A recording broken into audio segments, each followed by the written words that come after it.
Hour one of the Cannons Xtra 1360. Football season is coming. We want to hear from you. 844-570-1360, 70470. Start it with Xtra. Brady Hoke's about to hop on. Rich, we are less than 50 days away from Aztecs football. I can't wait for that. And actually, I can't wait for that. And yeah, let's welcome in Brady Hoke to this part of the conversation, because now that I'm a media guy, a broadcaster, I'm excited for No kidding.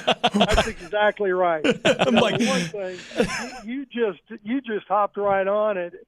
And the one thing about John, he's been a professional. That's well, yeah, he's a professional broadcaster. I'm a paid idiot who occasionally runs into turning a phrase.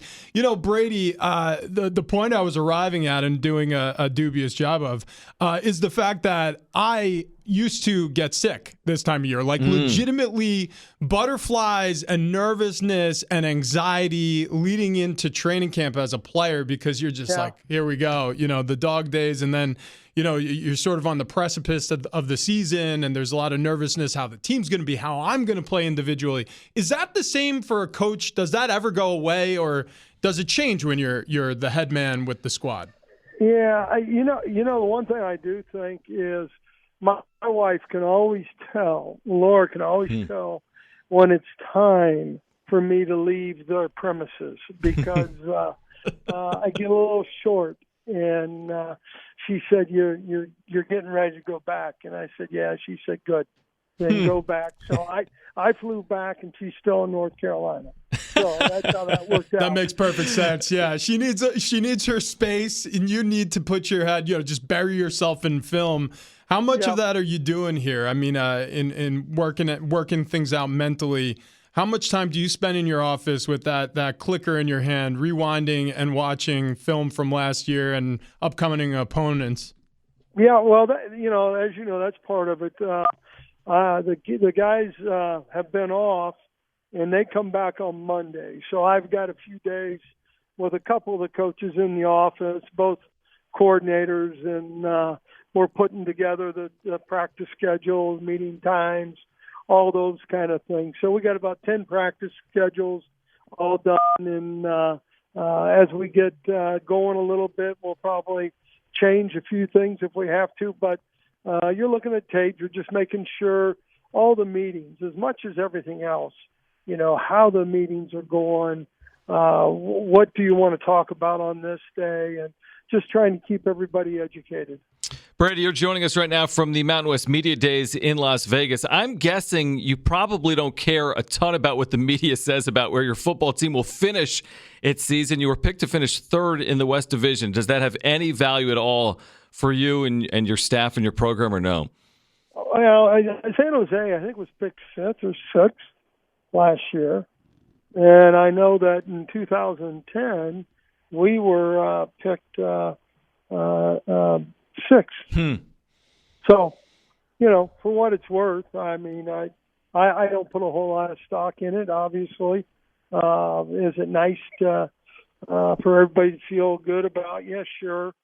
But, it's still a game, and it's a competition, and it's a competition every day. So, we got a job to do, and we're going to work real hard at it. This is what happens when you have people like Rich as members of the media. Oh, yeah. Friendly fire. I didn't realize that. He probably put us over the edge. Yeah, right. Yeah, like I'm over a huge Spartan guy over here. Oh yeah. No, I do. I actually, that is something I want to dive deeper into, because it's something that I've spoken about openly on this show. This idea that I really am reluctant to belong to any sort of voting committee on who wins all conference preseason polling, and I've made that clear to a lot of people. Because I don't really believe in it. I mean, don't get me wrong. I think players should be heralded for their accomplishments. There's no question that your players, especially many of them, are deserving of being heralded for their accomplishments. And certainly when you have team-wide success, a preseason poll guessing who's going to finish top of the heap, okay, if that drums up interest, I'm okay with that too. But I never, as a player, put much stock into all of that. I always just wanted to be the best I could.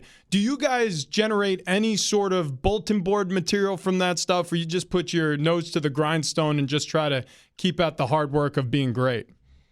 I think that's a big part of it. And But I can tell you, you want to keep working, keep doing what you've been doing. If you find a way to do it better, do it better. But the only other thing I will tell you, Rich, is there may be a note or something in a kid's locker from the head coach about, oh, this is the all first team, all D line.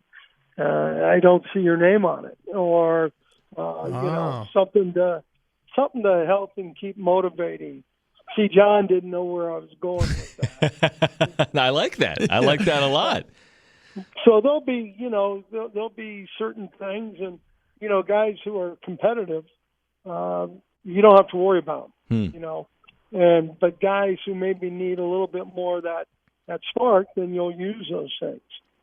Brady Hoke joining us right now again from Las Vegas. It is Mountain West Media Days. Aztecs opening September 4th against New Mexico State right here on Xtra 1360. So you will open fall camp in the coming weeks. Brady, what do you want to see specifically from your quarterback group? Well, specifically in the first 14 days, we'd like to be a point where we can name the number one. I think right now going in, Lucas is the guy. But we told all the quarterbacks, and Jeff and I have talked extensively about, we're going to go through it, see how much they improved during the summer, because the offense being a little new, terminology, all those things, and so we're going to give them all an opportunity. But that opportunity's got to come about early so that we can name that starter and get that first offense working together. Jalen Maiden, he transfers into the program. Obviously, it's a weird year with the COVID-19 protocols all throughout the preseason. How much catching up did he have to do? How caught up is he? And what sort of progress is there? Has he maybe even jumped Brookshire on the depth chart, or is it still sort of slotted Johnson, Brookshire, Maiden for now? Yeah, right now it's Johnson, Brookshire, and Maiden, but I will say this, I do think the work that he's put in has improved his status and where he's at with us as a football team. So I think that's a big part of it, and a big part of those guys understanding, getting guys in the right position and all that. Brady Hoke joining us again from Mountain West Media Days. And Coach, as you know, I don't need to tell you, you've coached a lot of just terrific defensive players and defensive linemen specifically. You've got another very good one, obviously, in Cameron Thomas. What is it about Cameron that sticks out among some of the players you've coached, and what makes him a player that's had the success he's had and hopefully continues to have? Well, he reminds me a lot. We had a guy at Michigan named Glenn Steele. In fact, Glenn and Mike Goff ended up playing together at Cincinnati and roommates, best friends. And Cam reminds me of Glenn. Number one, he's tough. Number two, he loves to play. He just loves the game, and he loves trying to be the best that he can be. So he's really, he's a quiet guy. That's probably where the similarity stops, because Glenn would talk to anybody, anytime, anywhere, and call you out every time. But I think Cam, has that ability. When you look at the upcoming schedule, are there any games early this season or in general you got circled because it's of special importance to you that you guys get off to a fast start or get these certain key wins early in the season? Well, you look at our schedule, and I think we're home, for 6 games early, and then I know we got one away game. But to start off strong, in the conference as best as you can. Obviously, we've got New Mexico State coming in and getting ourselves ready for Arizona, and we like to play against the Pac-12. I think our program, is to that point, obviously. So we look forward to it, and just we got to have a great fall camp, and I think Adam Hall, the strength coaches, and everybody, they've done a great job to this point, and we'll just get ready to go. For the returning players, and I would imagine for your coaching staff as well, I think back to those games last year against San Jose State. You nearly won that football game. I think a couple of late turnovers. You think back to the Nevada game. You had a 1st and goal, a chance to win that game on national television. Why are you I know. I could be the worst, can't I, Brady? My point being this, but don't you? Hey, by the way, after this, when we all hang up the phones, we have somebody waiting with a paddle to offer you a spanking if you want as well. If this isn't enough punishment. I annoy Rich all the time. But my basic point is, as a player and as a coach, isn't it? There's an opportunity in front of you, right? Because you get a chance to take on these teams just a year later, knowing that these were very winnable games a year ago, and maybe you get them back this year. Yeah, well, there's no doubt. And, you kick yourself as a coach when you lose those type of games. What could I have done better? What could we have done? And so that's all part of it, but we look forward to it. How much has the new Aztec Stadium been discussed out on the recruiting trail? Because I have to imagine that's a great pitch to any future Aztec that they'll be helping you guys break in a brand new facility in 2022. Well, I'll tell you what, it's done an awful lot, and our recruiting department has really put together a great video of the renderings and everything else and what it's going to be and how just the whole how they went about in the development of the stadium, and how the scoreboards are going to be in the corners so that you can see on the one end looking west, so you don't have a scoreboard in your way. I mean, just some of the things like that they're doing within the stadium, I think, is absolutely, it's going to be the best place in the Mountain West Conference, I can guarantee it.